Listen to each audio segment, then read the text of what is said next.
कि हम लोग मेहनत करते हैं और बाकी को कुछ कर नहीं सकते हैं, बस गा सकते हैं और बाकी सब आप लोग को करना है। तो प्लीज़ आप लोग उस वीडियो को, अपराधी को ज़्यादा से ज़्यादा आप लोग शेयर करिए। आप सभी गार्जियन, हमारे बड़े भाई, छोटे भाई, और उस गाने पे ज़्यादा से ज़्यादा आप लोग रील बनाइए। बताइए, आप लोग अगर मनोबल तोड़ेंगे तो कोई, हम पैसा आप लोग से नहीं मांग रहे कि चलिए आप हमारे भाई हैं तो हमको कुछ चाहिए, तो बस एक आशीर्वाद के तौर पे आप लोग का बस वही चाहिए। आप लोग गाना को ज़्यादा से ज़्यादा शेयर करिए, ज़्यादा से ज़्यादा बजाइए। ये तो कोई जातिवाद गाना नहीं है।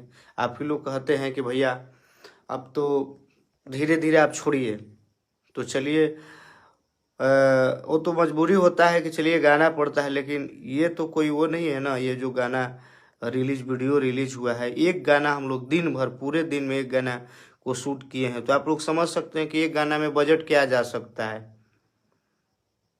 हैं? तो प्लीज़ आप लोग ऐसा मत करिए, मनोबल को मत तोड़िए। आप लोग उस वीडियो को ज़्यादा से ज़्यादा आप लोग शेयर करिए, सुनिए उसको, बजाइए, बजवाइए, तब तो एक से बढ़कर एक काम होगा ना, तब ना हौसला बरकरार रहेगा। कलकार मेहनत करते हैं आप सबके बदौलत पे। प्रमोद कुमार पासवान जी।